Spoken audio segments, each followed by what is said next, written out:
Hi hello ಎಲ್ಲರಿಗೂ ನಮಸ್ಕಾರ. ನಾನು ನಿಮ್ಮ ಅನಾಮಿಕಾ ಅನು. ಅಭಿವ್ಯಕ್ತಿ ಕಥಾಲೋಕಕ್ಕೆ ಸ್ವಾಗತ. ಇನ್ನೂ ಯಾರೆಲ್ಲ ಈ ಚಾನಲ್ಗೆ ಸಬ್ಸ್ಕ್ರೈಬ್ ಆಗಿಲ್ಲ, ದಯವಿಟ್ಟು ಸಬ್ಸ್ಕ್ರೈಬ್ ಮಾಡಿಕೊಂಡು ಪ್ರೋತ್ಸಾಹ ನೀಡಿ. ಇಲ್ಲಿ ಪ್ರಸಾರವಾಗುವ ಕಥೆಗಳನ್ನು ಕೇಳಿ ನಿಮಗೆ ಇಷ್ಟವಾದರೆ ಲೈಕ್ ಕೊಟ್ಟು ಕಮೆಂಟ್ ಮಾಡಿ, ಹೆಚ್ಚು ಹೆಚ್ಚು ಶೇರ್ ಮಾಡುವುದರ ಮೂಲಕ ನಮಗೆ ಮತ್ತಷ್ಟು ಪ್ರೋತ್ಸಾಹ ನೀಡೋದನ್ನು ಮರಿಬೇಡಿ.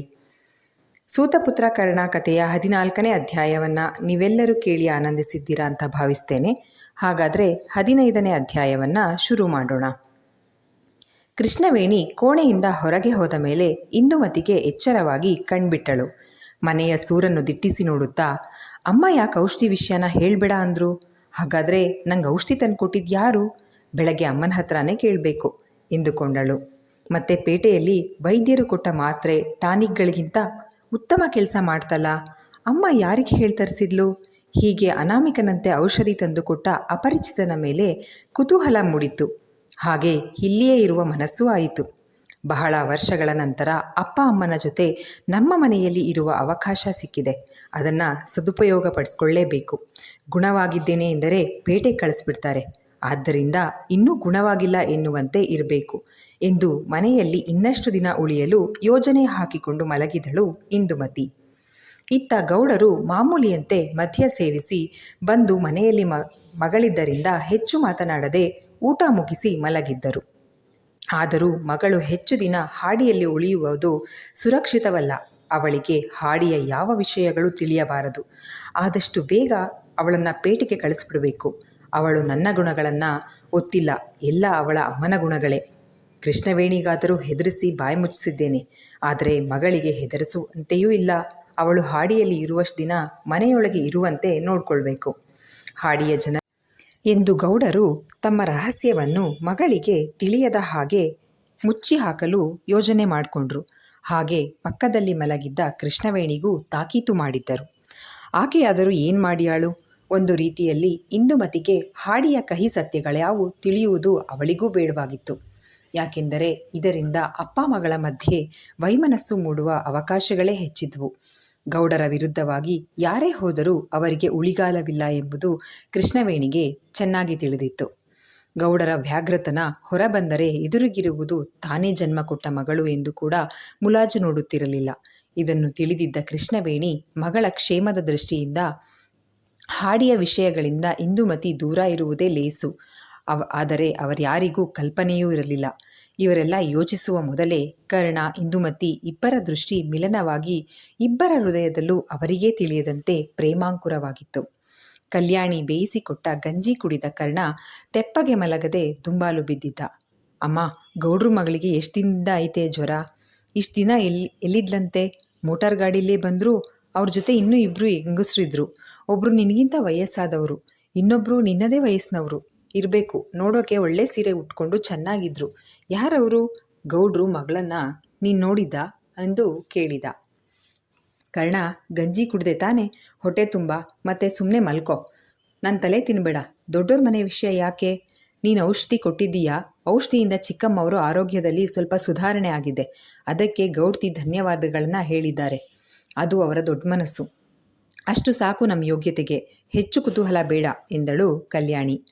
ಅದೇನು, ಏನಾದರೂ ಕೇಳಿದ್ರೆ ಹೀಗಾಡ್ತೀಯಾ? ಆಯಿತು ಬಿಡು, ಆದರೆ ಒಂದು ಮಾತು, ನೀನು ಸೇವಂತಿ ವಿಷಯದಲ್ಲಿ ಅವಳಿಗೆ ಆಸೆ ಹುಟ್ಟಿಸ್ಬೇಡ ಎಂದ ಕರ್ಣ. ಅಲ್ಲ ಕಣೋ, ಈ ಹಾಡಿಲಿ ಸೇವಂತಿಗಿಂತ ಒಳ್ಳೆ ಹೆಣ್ಣು ಯಾರಿದ್ದಾರೆ ಹೇಳು? ನಿನಗೇನೋ ಮಹಾರಾಜರು ಮಗಳು ಜೊತೆ ಮದುವೆ ಮಾಡ್ಲಾ ಎಂದಳು ಕಲ್ಯಾಣಿ. ಮಹಾರಾಜನ ಹುಡುಕೊಂಡು ಹೋಗುವಂತೆ ಅದಕ್ಕಿಂತ ಮುಂಚೆ ಗುಡ್ಡದಾಚೆ ಏನಿದೆ ಅಂತ ಒಂದಿನ ಆದರೂ ನೋಡಿದೀಯಾ? ನಿನ್ನ ಕೈಲಿ ಆಗೋ ಅಂಥದ್ದನ್ನ ಹೇಳು ಎಂದ ಕರ್ಣ. ಮಾತು ಎಲ್ಲಿಂದ ಎಲ್ಲಿಗಾದರೂ ಕೊನೆಗೆ ಗುಡ್ಡದ ಕಡೆಗೆ ಬೆಟ್ ಮಾಡಿ ತೋರಿಸ್ತೀಯಲ್ಲ ಎಂದಳು ಕಲ್ಯಾಣಿ. ಇಲ್ಲಿ ಸುತ್ತಮುತ್ತ ತೋರ್ಸೋಕ್ಕೆ ಗುಡ್ಡ ಬಿಟ್ಟರೆ ಇನ್ನೇನಿದೆ ಹೇಳು? ಈ ಬಾರಿ ಕರ್ಣನ ಧ್ವನಿ ಸ್ವಲ್ಪ ಬಿಗಿಯಾಗಿತ್ತು. ಆಯಿತು ಮಾರಾಯ, ನಿನಗೆ ಮಾತು ಕೊಟ್ಟು ಸೈ ಅನ್ನಿಸ್ಕೊಳ್ಳೋಕೆ ನನ್ನಿಂದ ಆಗಲ್ಲ. ಬೆಳಿಗ್ಗೆಯಿಂದ ಕೂಲಿ ಮಾಡಿ ನೆಲ ಕಂಡ್ರೆ ಸಾಕು ಅನ್ನಂಗಾಗಿದೆ. ನಾನು ಮಲಗ್ತೀನಿ, ನಿನ್ನ ಆಕಾಶದಲ್ಲಿ ನಕ್ಷತ್ರಗಳನ್ನು ಎಣಿಸು ಎಂದ ಕಲ್ಯಾಣಿ ಹೊದ್ದು ಮಲಗಿದಳು. ಗೌಡರು ಅಂದು ಬೆಳಗ್ಗೆ ನಿತ್ಯ ಕರ್ಮಗಳನ್ನು ಮುಗಿಸಿ ಚೆನ್ನಯ್ಯನಿಗೆ ಕೊಡಬೇಕಾದ ಸೂಚನೆಗಳನ್ನೆಲ್ಲ ಕೊಟ್ಟು ಕೃಷ್ಣವೇಣಿಗೆ ಹೇಳಿ ಜೀಪು ತೆಗೆದುಕೊಂಡು ಪೇಟೆಯ ಕಡೆ ಹೋದರು. ಮಗಳ ರಜೆ ಚೀಟಿಯನ್ನು ಮಗನಿಗೆ ತಲುಪಿಸಿ ಅವಳಿಗೆ ಅವಶ್ಯಕವಿರುವ ವಸ್ತುಗಳನ್ನೆಲ್ಲ ತರಬೇಕಿತ್ತು. ಬೆಳಿಗ್ಗೆ 9 ಸಮಯಕ್ಕೆಲ್ಲ ಪೇಟೆಯಲ್ಲಿ ಭಾಸ್ಕರನ ಮನೆಯ ಮುಂದಿದ್ದರು. ಶ್ರೀನಿವಾಸ ಇನ್ನೂ ಕಾಲೇಜಿಗೆ ಹೊರಡುತ್ತಿದ್ದ. ಒಂದೇ ದಿನಕ್ಕೆ ಬಂದ ಗೌಡರನ್ನ ನೋಡಿ ಭಾಸ್ಕರ ಮತ್ತು ಶ್ರೀನಿವಾಸ ಇಬ್ಬರಿಗೂ ತುಸು ಗಾಬರಿಯಾಗಿತ್ತು. ಏನಾಯ್ತು ಬಾವಾ, ಏನಾದರೂ ಸಮಸ್ಯೆನಾ ಕೇಳಿದ ಶ್ರೀನಿವಾಸ. ಇಲ್ಲ ಇಲ್ಲ, ಏನು ಸಮಸ್ಯೆ ಇಲ್ಲ. ಇಂದುಮತಿ ಕಾಲೇಜಿನ ರಜೆ ಚೀಟಿನ ಬರೆದುಕೊಟ್ಟು ಕಳಿಸಿದಾಳೆ. ಶ್ರೀನಿವಾಸ, ಯಾರೋ ಅವಳ ಗೆಳತಿ ಇದ್ದಾಳಂತಲ್ಲ, ನಿನಗೆ ಗೊತ್ತಂತಲ್ಲ, ಅವಳಿಗೆ ಕೊಡಬೇಕಂತೆ. ತಗೋ ಈ ಚೀಟಿನ ಎಂದು ರಜೆ ಚೀಟಿಯನ್ನು ಶ್ರೀನಿವಾಸನ ಕೈಗೆ ಕೊಡುತ್ತಾ, ಹಾಗೆ ಈ ಚೀಟಿ ನೋಡು, ಈ ಪಟ್ಟಿಯಲ್ಲಿ ಬರೆದಿರೋ ಪುಸ್ತಕ ಇತರೆ ವಸ್ತುಗಳು ಅವಳ ಕೋಣೆಲಿದ್ದಾವಂತೆ, ಕೊಡು, ನಾನು ತಗೊಂಡು ಹೋಗ್ತೀನಿ ಎಂದರು ಗೌಡರು. ಶ್ರೀನಿವಾಸ 2 ಚೀಟಿಗಳನ್ನು ಪಡೆದುಕೊಂಡು ಇಂದುವಿನ ಕೋಣೆಗೆ ಹೋದರೆ ಭಾಸ್ಕರ, ಬಾಬಾ ತಿಂಡಿ ಮಾಡಿದ್ರಾ ಎಂದ. ಇಲ್ಲ, ಬೇಗನೆ ಹೊರಟೋನು ಸೀದಾ ಇಲ್ಲಿಗೆ ಬಂದೆ ಗೌಡರು ಹೇಳಿದಾಗ, ನಾನೇ ಅವಲಕ್ಕಿ ಮಾಡಿದ್ದೀನಿ, ತಿಂದಿರಾ ಇಲ್ಲ ಹೋಟೆಲಿಂದ ಏನಾದರೂ ತೊಗೊಂಡು ಬರಲಾ ಎಂದ ಭಾಸ್ಕರ. ಬರೀ ಅವಲಕ್ಕಿ ತಿನ್ನೋಕ್ಕಾಗಲ್ಲ, ಹೋಟೆಲಿಂದ ಜೊತೆಗೆ ಇಡ್ಲಿಯನ್ನು ತೊಗೊಂಡು ಬಾ ಎಂದವರು ನನಗೆ ಕಾಫಿ ಮಾಡಿ ಕೊಟ್ಟು ಹೋಗು ಎಂದರು. ಭಾಸ್ಕರ ಗೌಡರಿಗೆ ಕಾಫಿ ಮಾಡಿಕೊಟ್ಟು ತಿಂಡಿ ತರಲು ಹೋಟೆಲಿಗೆ ಹೋದ. ಶ್ರೀನಿವಾಸ ಇಂದುಮತಿಯ ಕೋಣೆಯಿಂದ ಅವಶ್ಯಕತೆ ಪಟ್ಟಿಯಲ್ಲಿದ್ದ ವಸ್ತುಗಳನ್ನೆಲ್ಲ ತರುವವರೆಗೂ ಗೌಡರು ಆ ದಿನದ ದಿನಪತ್ರಿಕೆಯ ಮೇಲೆ ಕಣ್ಣಾಡಿಸುತ್ತಾ ಕುಳಿತಿದ್ದರು. ಹೋಟೆಲ್ ಹತ್ತಿರವೇ ಇದ್ದುದರಿಂದ 10 ನಿಮಿಷದಲ್ಲಿ ಭಾಸ್ಕರ ತಿಂಡಿ ತಂದಿದ್ದ. ಮೂವರು ಒಟ್ಟಿಗೆ ಕುಳಿತು ಅವಲಕ್ಕಿ ಜೊತೆ ಇಡ್ಲಿ ತಿಂದು ಮತ್ತೊಮ್ಮೆ ಕಾಫಿ ಕುಡಿದರು. ಶ್ರೀನಿವಾಸ ಕೊಟ್ಟ ಬ್ಯಾಗ್ ತೆಗೆದುಕೊಂಡು ಗೌಡರು ಹೊರಟಾಗ, ಭಾವಾ 5 ನಿಮಿಷ ಇರಿ ಎಂದು ಕೋಣೆಗೆ ಹೋದ ಶ್ರೀನಿವಾಸ ಭಾಗ್ಯವತಿ ಸತ್ಯವತಿಗೂ ಕೂಡ ಬಟ್ಟೆಗಳನ್ನು ತುಂಬಿಕೊಂಡು ಬಂದು ಮತ್ತೊಂದು ಬ್ಯಾಗ್ ಕೊಟ್ಟ. 2 ಬ್ಯಾಗ್ಗಳನ್ನು ಜೀಪಿಗೆ ಇಟ್ಟುಕೊಂಡು, ಸರಿ ನಾನಿನ್ನೂ ಬರ್ತೀನಿ ಎಂದು ಗೌಡರು ಹೊರಟರು. ನೇರವಾಗಿ ಶಾಸಕ ದಾನೇಶಪ್ಪ ಸಾಹುಕಾರರ ಮನೆ ಬಳಿ ಹೋದರು. ಸಾಹುಕಾರರು ಮನೆಯಲ್ಲಿ ಇದ್ದಿದ್ದರಿಂದ ಭೇಟಿಯಾಗಲು ತೊಂದರೆ ಆಗಲಿಲ್ಲ. ಬನ್ನಿ ಗೌಡ್ರೆ ಎಂದು ಆತ್ಮೀಯವಾಗಿ ಸ್ವಾಗತಿಸಿದರು ದಾನೇಶಪ್ಪ ಸಾಹುಕಾರ್. ಜಾಸ್ತಿ ಹೊತ್ತಿರಂಗಿಲ್ಲ, ಹೀಗೆ ಪೇಟೆ ಕಡೆ ಬಂದಿದ್ದೆ, ನಿನ್ನೆ ನೀವು ಮಾಡಿದ ಸಹಾಯಕ್ಕೆ ಧನ್ಯವಾದಗಳನ್ನು ಹೇಳಿ ಹೋಗೋಣ ಅಂತ ಬಂದೆ ಅಷ್ಟೇ ಎಂದು ಗೌಡರು ಚುಟುಕಾಗಿ ಹೇಳಿದರು. ನಮ್ಮಲ್ಲಿ ಧನ್ಯವಾದ ಯಾಕ್ರಿ, ನಿಮ್ಮ ಮಗಳು ನನಗೂ ಮಗಳಿದ್ದಂಗೆ ಅಲ್ವಾ, ನಿಮ್ಮ ಭಾಮೈದ ಮಗ ಬಂದು ಸರಿಯಾಗಿ ಕೇಳಿದ್ರ ತಿಂಡಿ ಮಾಡು ಎಂದರು. ಇಲ್ಲ, ತಿಂಡಿ ಕಾಫಿ ಎಲ್ಲ ಆಯಿತು, ಧನ್ಯವಾದಗಳು ಹೇಳೋಗೋಣ ಅಂತ ಬಂದೆ, ಜಾಸ್ತಿ ಹೊತ್ತು ಇರೋ ಹಾಗಿಲ್ಲ, ನಾನಿನ್ನು ಬರ್ತೀನಿ ಎಂದು ಗೌಡರು ಕೈ ಮುಗಿದು ಅಲ್ಲಿಂದ ಹೊರಟರು. ಮಗಳು ಮನೆಯಲ್ಲಿ ಇರುವುದು ಗೌಡರಿಗೆ ಸೆರಗಲ್ಲಿ ಕೆಂಡ ಕಟ್ಟಿಕೊಂಡಂತೆ ಎಂದು ಕಾವಲಿಗೆ ಇದ್ದಂತೆ ಇತ್ತು. ಆದ್ದರಿಂದಲೇ ಇಂದು ಸಮಯ ವ್ಯರ್ಥ ಮಾಡದೆ ಬಂದ ಕೆಲಸವನ್ನು ಶೀಘ್ರವಾಗಿ ಮುಗಿಸಿಕೊಂಡು ಹಾಡಿ ಕಡೆ ಜೀಪು ತಿರುಗಿಸಿದ್ದರು. ಕಾರಣ ಆ ದಿನ ಕೂಡ ಬೇಗನೆ ಎದ್ದು ಹೊಳೆ ದಾಟಿ ಹೋಗಿ ಥಂಡಿ ಜ್ವರಕ್ಕೆ ಔಷಧಿಯನ್ನು ಮಾಡಿಕೊಂಡು ಹಿಂದಿನ ದಿನದಂತೆ ತಂದು ಕಲ್ಯಾಣಿ ಕೈಗೆ ಕೊಟ್ಟ. ಕಲ್ಯಾಣಿ ಬೆಳಗಿನ ಗಂಜಿ ಕುಡಿದು ಮಗನಿಗೂ ತಟ್ಟೆಗೆ ಹಾಕಿಕೊಟ್ಟು ಹಾಡಿಯ ಜನರೆಲ್ಲ ಕೂಲಿಗೆ ಹೋಗುವುದಕ್ಕಿಂತ ಅರ್ಧ ತಾಸು ಮುಂಚೆಯೇ ಬರಬರನೆ ಹೆಜ್ಜೆ ಹಾಕಿದಳು. ಗೌಡರ ಆಜ್ಞೆಯಂತೆ ಚೆನ್ನಯ್ಯ ಕಾವಲಿಗಿದ್ದ. ಬೇಗನೆ ಬಂದ ಕಲ್ಯಾಣಿಯನ್ನು ನೋಡಿ, ಏನು ಕಲ್ಯಾಣಿ, ಬೇಗನೆ ಬಂದಿದ್ದೀಯ ಕೂಲಿಗೆ ಎಂದು ಕೇಳಿದ.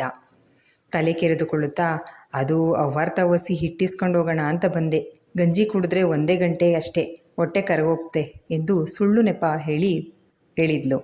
ಮನೆ ಹೊರಗೆ ಕಲ್ಯಾಣಿ ಧ್ವನಿ ಕೇಳಿ ಕೃಷ್ಣವೇಣಿ ಹೊರಗೆ ಬಂದರು. ಕೂಲಿ ಮಾಡಿ ಸಂಜೆಗಿಟ್ಟಿಸ್ಕೋಬೇಕು, ನೀನು ಬೆಳಗ್ಗೆನೇ ಬಂದಿದ್ಯಾ ಚೆನ್ನಯ್ಯ ಗದರುತ್ತಿದ್ದ. ಕೃಷ್ಣವೇಣಿ ವಿಷಯ ತಿಳಿದುಕೊಂಡು, ಸಂಜೆ ಕೂಲಿನ ಬೆಳಗ್ಗೆನೇ ಕೊಟ್ಟರೆ ಏನೂ ಆಗಲ್ಲ, ಕಲ್ಯಾಣಿ ಏನು ಬೇರೆಯವರ ಹಾಗೆ ಮಾಡಲ್ಲ, ಹೋಗು ಉಗ್ರಾಣದಲ್ಲಿ ಒಂದು ಸೇರಿ ತಗೊಂಡು ಬಾ ಎಂದು ಚೆನ್ನಯ್ಯನನ್ನು ಉಪಾಯ ಮಾಡಿ ಅಲ್ಲಿಂದ ಸಾಗ ಹಾಕಿ ಕಲ್ಯಾಣಿ ಕೈಲಿದ್ದ ಔಷಧಿ ಪಡೆದುಕೊಂಡು, ತುಂಬ ಉಪಕಾರ ಆಯಿತು ಕಲ್ಯಾಣಿ, ಎಷ್ಟು ತೊಂದರೆ ತಗೊಂಡ್ಯೋ ಎಂದರು. ಇದರಲ್ಲಿ ತೊಂದರೆ ಏನು ಬಂತು ಅಮ್ಮೋರೆ, ಭೂತಾಯಿ ಬಿಟ್ಟಿರೋ ಸಸಿನ್ ಕಿತ್ಕೊಂಡು ಬಂದು ಕೊಟ್ಟಿದ್ದೀವಿ ಅಷ್ಟೇಯಾ ಎಂದಳು ಕಲ್ಯಾಣಿ ವಿನಮ್ರವಾಗಿ. ಚೆನ್ನಯ್ಯ ಬಂದಿದ್ದರಿಂದ ಔಷಧಿ ಬೊಂಬನ್ನು ಅವನಿಗೆ ಕಾಣದಂತೆ ಸೆರಗಿನಲ್ಲಿ ಮುಚ್ಚಿಕೊಂಡು, ಸರಿ, ಏನೋ ನಂಬಿಕೆಯಿಂದ ಮುಂಚಿತವಾಗಿ ಕೂಲಿ ಕೊಟ್ಟಿದ್ದೀನಿ, ತಪ್ಪದೆ ಕೂಲಿಗೆ ಬಾ ಎಂದು ಗೌಡತಿ ಗತ್ತಿನಿಂದ ಚೆನ್ನಯ್ಯನ ಮುಂದೆ ಹೇಳಿ ಸಾಗ ಹಾಕಿದ್ಲು. ಒಳಗೆ ಬಂದು ಇಂದು ಆಗಲೇ ಎದ್ದು ಮುಖ ತೊಳೆದು ಕುಳಿತಿದ್ರಿಂದ, ಇಂದು ನಿಮ್ಮಪ್ಪಯ್ಯ ನೀನು ರಜೆ ಚೀಟಿನ ತಗೊಂಡು ಪೇಟೆಗೆ ಹೋಗಿದ್ದಾರೆ, ಬೇಗ ಬರ್ತಾರೆ, ಅಷ್ಟರೊಳಗೆ ಈ ಔಷಧಿ ಕೊಡ್ತೀಬಿಡು, ಹಾಗೆ ನಿಮ್ಮಪ್ಪಂಗೆ ಹೇಳಬೇಡ ಎನ್ನುತ್ತಲೇ ಲೋಟಕ್ಕೆ ಬಗ್ಗಿಸಿಕೊಟ್ಟು ಕುಡಿಸಿ ಕೊನೆಯಲ್ಲಿ ಬೆಲ್ಲದ ಚೂರು ಕೊಟ್ಟು ಬೇಗನೆ ಬಚ್ಚಲು ಮನೆಗೆ ಹೋಗಿ ನೀರೊಳಗೆ ಬೊಂಬನ್ನು ಹಾಕಿ ಉರಿಸಿದರೂ ಯಾವ ಕುರುಹೂ ಇರದಂತೆ ಉರಿಸಿ ಬಂದಿದ್ದರು. ಅಡುಗೆ ಮನೆಗೆ ಬಂದು ಮಗಳಿಗಾಗಿ ತರಕಾರಿ ಅನ್ನ ಮಾಡಲು ತರಕಾರಿಯನ್ನು ಹೆಚ್ಚತೊಡಗಿದರು. ಭಾಗ್ಯವತಿ ಸತ್ಯವತಿ ಕೂಡ ಆಗಲೇ ಎದ್ದು ಕಾಫಿ ಕುಡಿದು ಕುಳಿತಿದ್ದರು.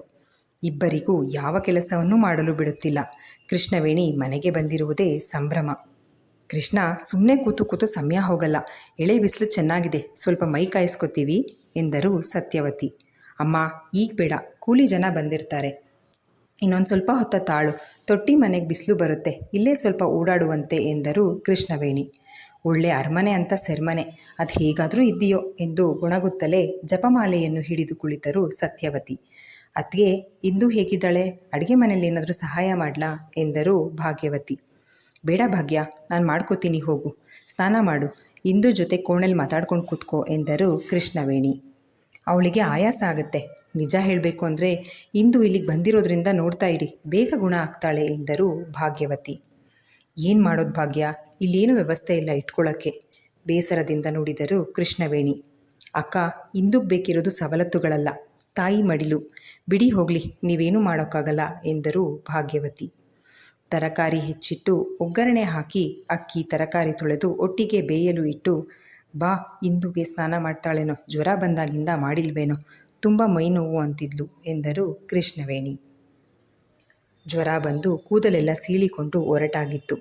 ಕೊಬ್ಬರಿ ಎಣ್ಣೆ ಹಚ್ಚಿ ಸಿಕ್ಕು ಬಿಡಿಸಿ ಹಂಡೆಗೆ ತಣ್ಣೀರು ಬೆರೆಸಿ ಹದವಾಗಿ ಬೆರೆಸಿಕೊಟ್ಟಾಗ ಇಂದು ಆರಾಮವಾಗಿ ಮಿಂದು ಬಂದಳು.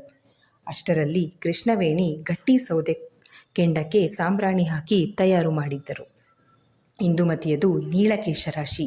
ಮಲೆನಾಡಿನ ಜಿಟಿಮಳೆಯಲ್ಲಿ ತಲೆ ಕೂದಲು ಒಣಗಿಸುವುದೇ ದೊಡ್ಡ ಸಮಸ್ಯೆ. ಅಷ್ಟರಲ್ಲಾಗಲೇ ಮನೆ ಮುಂದೆ ಕೂಲಿಗೆ ಹಾಡಿಯವರು ಬಂದು ಜಮೆಯಾದ ಸದ್ದು ಕೇಳಿಸಿತ್ತು. ಯಾರಮ್ಮ ಮನೆ ಮುಂದೆ, ಜನ ಬಂದಿರೋ ಹಾಗೆ ಶಬ್ದ ಬರ್ತಿದೆ ಎಂದಳು ಇಂದುಮತಿ. ಸಾಂಬ್ರಾಣಿ ಹೊಗೆಗೆ ಕೂದಲು ಹರವಿಕೊಂಡು ಕುಳಿತಿದ್ದಳು. ಇಲ್ಲೇ ಹತ್ತಿರದಲ್ಲಿ ಕಾಲೋನಿ ಜನ ಕೆಲ್ಸಕ್ಕೆ ಬಂದಿರೋದು ಎಂದರು ಕೃಷ್ಣವೇಣಿ ಚುಟುಕಾಗಿ. ಹೌದಾ, ಸರಿ ಎಂದ ಇಂದುಮತಿ. ಅಷ್ಟಾಗಿ ತಲೆ ಕೆಡಿಸ್ಕೊಳ್ಳೋದಕ್ಕೆ ಹೋಗಲಿಲ್ಲ. ಚೆನ್ನಯ್ಯ ಹಾಡಿಯವರಿಗೆಲ್ಲ ಕೂಲಿ ನಿಯೋಜಿಸಿ ಕಳಿಸುವಾಗ ಕೊನೆಯಲ್ಲಿ ಕರ್ಣ ನಿಂತಿದ್ದ. ಇವನ್ಯಾಕೆ ಇಲ್ಲಿಗೆ ಬಂದಿದ್ದಾನೆ ಎಂದುಕೊಂಡು, ಏನು ಕರ್ಣ, ಸವಾರಿ ಇಲ್ಲಿವರೆಗೂ ಬಂದಿದೆ ಎಂದ ಜೋರಾಗಿ. ಮಾತನಾಡಲು ಎದುರಿಗೆ ಕರ್ಣ. ಮನೆಯೊಳಗೆ ಇಂದುಮತಿಯ ಭಯ. ಕತ್ತಿಯಲ್ಲಿ ಸಿಕ್ಕಂತಿತ್ತು ಚೆನ್ನಯ್ಯನ ಪರಿಸ್ಥಿತಿ. ಸಿಡ್ಲುಮಾರಿ ಜಾತ್ರೆ ಹತ್ರ ಬಂತಲ್ಲ, ಕೂಲಿ ಮಾಡಿದ್ರೆ ಜಾತ್ರೆ ಖರ್ಚಿಗಾಗತ್ತೆ ಅಂತ ಕಲ್ಯಾಣಿ ಹೇಳಿದಾಗ ಚೆನ್ನಯ್ಯನಿಗೆ ಕಾರಣ ಸೂಕ್ತ ಎನ್ನಿಸಿ, ಕಾಫಿ ಗಿಡಗಳನ್ನು ಕತ್ತರಿಸು, ಮಧ್ಯದಲ್ಲಿರೋ ಹಣ್ಣು ತಿನ್ಬೇಡ ಎಂದು ಹೇಳಿ ಇನ್ನೇನು ಕಳಿಸ್ಬೇಕು ಅನ್ನೋಷ್ಟರಲ್ಲಿ ಹುಲ್ಲು ಹಾಸಿನ ಮೇಲೆ ಹರಿಯುತ್ತಾ ಗೋಧಿ ಬಣ್ಣದ ಹಾವೊಂದು ಉಗ್ರಾಣದ ಒಳಗೆ ಹೋಯಿತು. ಹಾವು ಹಾವು ಜನ ಕೂಗಾಡಿದರೆ ಕರ್ಣ ಇದ್ದಿದ್ದರಿಂದ ಯಾರೂ ಹಾವು ಹೊಡೆಯಲು ಹೋಗಲಿಲ್ಲ. ಮನೆಯೊಳಗೆ ಹೆಂಗಸರು, ರಾಜಕುಮಾರಿ ಅಂತ ಗೌಡರ ಮಗಳು ಇದ್ದಿದ್ದರಿಂದ, ಕರ್ಣ ಹಾವನ್ನು ಹಿಡ್ಕೊಂಡು ಹೋಗಿ ಹಾಡಿಗೆ ಬಿಟ್ಬಾ ಎಂದ ಚೆನ್ನಯ್ಯ. ಕರ್ಣ ಉಗ್ರಾಳದೊಳಗೆ ಹೋಗಿ ಗೋಧಿ ನುಚ್ಚು, ಅಕ್ಕಿ ಇಟ್ಟು ಇದ್ದ ಚೀಲಗಳನ್ನು ಸರಿಸಿ ಹಾವನ್ನು ಹಿಡಿದುಕೊಂಡು ತಿರುಗಿದ. ಮನೆಗೆ ಹೊಂದಿಕೊಂಡಂತೆ ಇದ್ದ ಉಗ್ರಾಣಕ್ಕೂ ಮನೆಗೂ ಒಂದೇ ಗೋಡಿ ಕಿಟಕಿ ಇತ್ತು. ಯಾವಾಗಲೂ ಮುಚ್ಚಿರುತ್ತಿದ್ದ ಕಿಟಕಿ ಇಂದು ತೆರೆದಿತ್ತು. ಸಾಂಬ್ರಾಣಿಯ ಹೊಗೆಯಿಂದ ತಲೆಕೂದಲು ಒಣಗಿಸಿಕೊಂಡ ಇಂದುಮತಿ ಎದ್ದು ನಿಂತಳು. ರೇಷ್ಮೆ ಲಂಗ, ಸಾದಾ ದಾವಣಿ ಉಟ್ಟಿದ್ದವಳು ಎಣ್ಣೆ ಹಚ್ಚಿ ಸೀಗೆಕಾಯಿಯಿಂದ ತಲೆ ಸ್ನಾನ ಮಾಡಿಸಿದ್ದರಿಂದ ಕೂದಲು ನುಣುಪಾಗಿ ಮಲೆನಾಡಿನ ಶೀತಲ ಗಾಳಿಗೆ ಹಾರುತ್ತಾ ಮುಂಗುರುಳು ಮುಖವನ್ನು ಮುಚ್ಚಿತ್ತು. ನೀಳ ಕೈಬೆರಳುಗಳಿಗೆ ಕೆಂಪು ಬಣ್ಣದ ಉಗುರು ಬಣ್ಣ ಹಚ್ಚಿದ್ದಳು. ಮುಖದ ಮೇಲೆ ಹರಡಿಕೊಂಡಿದ್ದ ಮುಂಗುರುಳ ಸರಿಸುತ್ತಾ ಕಿಟಕಿ ಕಡೆ ಮುಖ ತಿರುಗಿಸಿದಳು. ವನದೇವಿಯೇ ಜೀವ ತಳೆದು ನಿಂತಿರುವಂತಹ ಲಾವಣ್ಯವತಿ. ಕರ್ಣ ಬಿಟ್ಟ ಕಣ್ಣು ಬಿಟ್ಟಂತೆ ಅವಳನ್ನು ನೋಡುತ್ತಿದ್ದ. ಬೇಸಿಗೆಯಲ್ಲಿ ಎಲೆಗಳುದುರಿ ಬೋಳು ವೃಕ್ಷದಂತೆ ಅಂದು ಕಂಡ ಬಾಡಿದ ಮುಖ ಮರೆಯಾಗಿ ಇಂದು ಮಳೆಗಾಲದಲ್ಲಿ ಹಚ್ಚ ಹಸಿರಾಗಿರುವ ವೃಕ್ಷದಂತೆ ನಳನಳಿಸುತ್ತಿದ್ದಳು.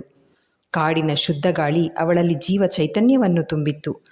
ಅಮ್ಮೋರ್ದೇ ರೂಪ, ನಮ್ಮ ಹಾಡಿಲ್ಲಿ ಇವಳಷ್ಟು ಬೆಳ್ಳಗೆ ಯಾರೂ ಇಲ್ಲ ಎಂದುಕೊಳ್ಳುತ್ತಾ ಕರ್ಣ ಮಾತಾಡಿಸ್ಬೇಕು, ಏನಂತ, ಹೇಗೆ ಮಾತಾಡಿಸೋದು ಎಂದುಕೊಳ್ಳುತ್ತಿದ್ದರೆ ಹೆಡೆ ಎತ್ತಿದ ಗೋಧಿ ಬಣ್ಣದ ನಾಗರ ಹಾವನ್ನು ಎರಡೂ ಕೈಗಳಿಂದ ಹಿಡಿದುಕೊಂಡು ಭುಜದ ಮೇಲೆ ಹಾಕಿಕೊಂಡು ನಿಂತಿದ್ದ ಅವಳ ಕಣ್ಣಿಗೆ ಸಾಕ್ಷಾತ್ ಪರಶಿವನಂತೆ ಕಂಡಿದ್ದ.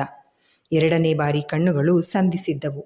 ಇಂದು ಆಯ್ತಾ ತಲೆ ಒಣಗಿಸ್ಕೊಂಡು, ಜಾಸ್ತಿ ಹೊತ್ತು ಕೂರ್ಬೇಡ, ಏಳು ಎನ್ನುತ್ತಾ ಕೃಷ್ಣವೇಣಿ ನಡುಮನೆಗೆ ಬಂದಿದ್ದವರು ಕಿಟಕಿಯ ಆಚೆ ಕರ್ಣ ಕಂಡಾಗ ಮಗಳ ಭುಜ ಹಿಡಿದು, ಮಗಳು ನೀನು ಕೊಟ್ಟ ಕಳಿಸಿದ ಔಷಧಿಯಿಂದ ಗುಣ ಆಗಿದ್ದಾಳೆ ಎಂದು ಕೈಬಾಯಿ ಸನ್ನೆ ಮೂಲಕ ಹೇಳಿ ಕೈ ಮುಗಿದಾಗ ಕರ್ಣ ಕೂಡ ತಾನು ಕೈ ಮುಗಿದು, ನೀವು ಕೈ ಮುಗಿಯೋದು ಬೇಡವೆಂದು ಸನ್ನೆ ಮಾಡಿ ಅಲ್ಲಿಂದ ಸರಿದು ಹೋದ. ಯಾರಮ್ಮ ಅವರು, ಅವ್ರಿಗೆ ಭಯ ಆಗಲ್ವಾ, ಹಾವನ್ನು ಹಾಗಿಡ್ಕೊಂಡಿದ್ದಾರೆ ಎಂದು ಇಂದುಮತಿ ಕೇಳಿದಾಗಲೇ ಕೃಷ್ಣವೇಣಿಗೆ ತಾನು ಮಾಡಿದ ತಪ್ಪಿನ ಅರಿವಾಗಿದ್ದು. ನೋಡು ಮಗಳೇ, ಅವನು ಪಕ್ಕದ ಹಳ್ಳಿಯವನು, ಯಾವಾಗಾದರೂ ಕೆಲಸ ಇದ್ದರೆ ಬರ್ತಾನೆ, ಹಾವಿಡಿಯೋದೇ ಅವನ ಕೆಲಸ, ಇಲ್ಲಿ ಬಂದಿತ್ತಲ್ಲ ಹಿಡ್ಕೊಂಡೋದ ಅಷ್ಟೇ. ಇನ್ನು ಈ ವಿಷಯವಾಗಿ ಮಾತು ಬೇಡ ಎಂದು ಕೃಷ್ಣವೇಣಿ ಬಾಯಿಗೆ ಬಂದ ಸುಳ್ಳು ಪೋಣಿಸಿ ಹೇಳಿದಾಗ, ನೀನವರಿಗೆ ಧನ್ಯವಾದ ಹೇಳಿದ ಹಾಗಿತ್ತು ಎಂದು ಇಂದುಮತಿ ಪುನಃ ಕೇಳಿದಾಗ, ಅದು ಇಂದು ಇವನೇ ನಿನಗೆ ಔಷಧಿ ಮಾಡಿ ಕಳಿಸಿದ್ದು. ನೀನು ಪಟ್ಟಣದಲ್ಲಿರೋಳು, ಬಡವ ಶ್ರೀಮಂತರ ನಡುವೆ ಇರೋ ಅಂತರ ನಿನಗೆ ಗೊತ್ತಾಗಲ್ವಾ ಮಗಳೇ?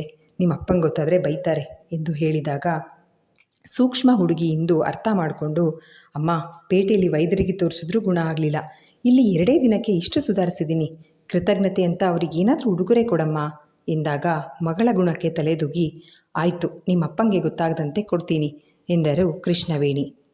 ಮನೆಯ ಮುಂದೆ ಜೀಪು ನಿಂತಿತು. ಪೇಟೆಗೆ ಹೋಗಿದ್ದ ಗೌಡರು ಹಿಂದಿರುಗಿ ಬಂದಿದ್ದರು. ಹಾಡಿಯ ಜನರೆಲ್ಲ ತಮಗೆ ವಹಿಸಿದ ಕೂಲಿಗೆ ಹೋಗಿದ್ದರು. ಚೆನ್ನ, ಜೀಪಲ್ಲಿ ಹಿಂದೆ ಬ್ಯಾಗ್ ಇದ್ದಾವೆ, ತಗೊಂಡು ಬಾ ಎಂದ ಗೌಡರು ಮನೆಯೊಳಗೆ ಹೋದರು. ಗೌಡರು ಬರುತ್ತಲೇ ಮೊದಲು ಮಗಳನ್ನು, ಹೇಗಿದ್ದೀಯಾ ಇಂದು ಎಂದರು. ಪರವಾಗಿಲ್ಲ ಅಪ್ಪಯ್ಯ, ಜ್ವರ ಬಂದಿಲ್ಲ ಅಷ್ಟೇ, ತುಂಬ ಸುಸ್ತು ಎಂದು ಬೇಕೆಂದೇ ರಾಗವೆಳೆದಳು ಇಂದುಮತಿ. ಹಣ್ಣು ಹಂಪಲೆಲ್ಲ ತಿನ್ಕೊಂಡು ಚೆನ್ನಾಗಿ ವಿಶ್ರಾಂತಿ ತಗೋ, ನೀನು ಹೇಳಿದ ಎಲ್ಲ ವಸ್ತುಗಳನ್ನು ತಂದಿದ್ದೀನಿ, ನೋಡ್ಕೋ ಎಂದು ಮಗಳ ತಲೆ ಸವರಿ ಗೌಡರು ಸರಿದು ಹೋದರು. ಕ್ಷಮಿಸಿಯಪ್ಪ, ನನಗೆ ಇಲ್ಲಿ ಇನ್ನಷ್ಟು ದಿನ ಉಳಿಯೋ ಮನಸ್ಸಿದೆ, ಅದಕ್ಕೆ ಈ ನಾಟಕ ಎಂದು ಮನಸ್ಸೊಳಗೆ ಹೇಳಿಕೊಂಡು ತನ್ನ ಕೋಣೆಗೆ ಹೋಗಿ ಮಲಗಿದಳು.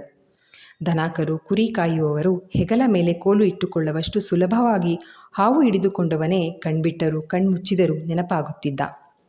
ನಾನವನಿಗೆ ವಿಶೇಷವಾಗಿ ಧನ್ಯವಾದ ಹೇಳಬೇಕು. ನನ್ನ ಆರೋಗ್ಯದಲ್ಲಿ ಎಷ್ಟೊಂದು ಸುಧಾರಣೆ ಕಂಡಿದೆ 2 ದಿನಕ್ಕೆ ಎಂದು ಚಿಂತಿಸುತ್ತಿರುವಾಗಲೇ ಭಾಗ್ಯವತಿ ಕೋಣೆಗೆ ಬಂದರು.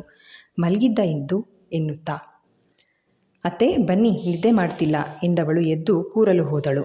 ಮಲ್ಕೋ, ಅಣ್ಣ ಪೇಟೆಯಿಂದ ಬ್ಯಾಗ್ ತಂದಿದ್ರಲ್ಲ, ಜೋಡಿಸ್ಕೊಡೋಣ ಅಂತ ಬಂದೆ ಎಂದು ಬ್ಯಾಗ್ ತೆಗೆದು ಪುಸ್ತಕಗಳನ್ನೆಲ್ಲ ಒಪ್ಪವಾಗಿ ಜೋಡಿಸುತ್ತಾ, ಮತ್ತೇನಾದರೂ ಜ್ವರ ಬಂತಾ?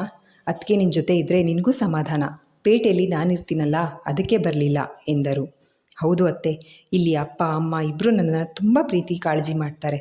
ನೋಡಿ, ಅಪ್ಪ ನನಗೆ ಪುಸ್ತಕಗಳು ಬೇಕು ಅಂದಿದ್ದಕ್ಕೆ ತರೋಕಂತಾನೆ ಪೇಟೆಗೆ ಹೋಗಿ ಬಂದಿದ್ದಾರೆ ಎಂದವಳ ದೃಷ್ಟಿ ನಡುಮಣೆಯ ದಾಟಿ ಉಗ್ರಾಣದ ಕಿಟಕಿ ಕಡೆ ಇತ್ತು. ಇವಳು ಮನಸ್ಸಿನಲ್ಲಿ ಮೂಡೋ ಪ್ರಶ್ನೆಗಳೇ ನನ್ನವೂ ಕೂಡ. ಅಣ್ಣ ನಮ್ಮನ್ನು ತುಂಬ ಗೌರವದಿಂದ ನಡೆಸ್ಕೋತಾರೆ. ಇವರಿಗೋಸ್ಕರ ಕಾಫಿ ಕ್ಯೂರಿಂಗ್ ಘಟಕ ಮಾಡಿಕೊಟ್ರು. ಕಟ್ಟುನಿಟ್ಟಿನ ಮನುಷ್ಯ ಅನ್ನೋದು ಬಿಟ್ಟರೆ ಒಳ್ಳೆಯವರು ಅನ್ನಿಸ್ತಾರೆ. ಇಲ್ಲಿ ವ್ಯವಸ್ಥೆ ಇಲ್ಲ, ಅದಕ್ಕೆ ಪೇಟೆಯಲ್ಲಿ ಬಿಟ್ಟಿದ್ದಾರೆ, ಒಪ್ಕೊಳ್ಳೋಣ. ಆದರೂ ರಜೆ ಇದ್ದಾಗ ಆದರೂ ಕರೆಸ್ಕೋಬಾರ್ದಾ? ಯಾಕಿರಬಹುದು? ಅತ್ತಿಗೆ ನಮಗೂ ಕೂಡ ಮನೆಯೊಳಗೆ ಇರಿ ಅಂತಾರೆ, ಪೇಟೆಯಲ್ಲಿರೋ ರೀತಿ. ಸುತ್ತಮುತ್ತ ಇಷ್ಟೊಳ್ಳೆ ಪ್ರಕೃತಿ ಸೌಂದರ್ಯ ಇಟ್ಕೊಂಡು ಮನೆಯೊಳಗಿರೋರು ಮೂರ್ಖರು ಅನ್ಸಲ್ವಾ ಎಂದು ದೀರ್ಘವಾಗಿ ಯೋಚಿಸುತ್ತಿರುವಾಗ, ಅತ್ತೆ, ಮಾವ ಪೇಟೆಯಲ್ಲಿದ್ದಾರೆ ಅಂತ ನೆನ್ಪು ಮಾಡ್ಕೋತಿದೀಯಾ ರೇಗಿಸಿದಳು ಇಂದುಮತಿ. ಇಲ್ಲ ಇಂದು ಎಂದು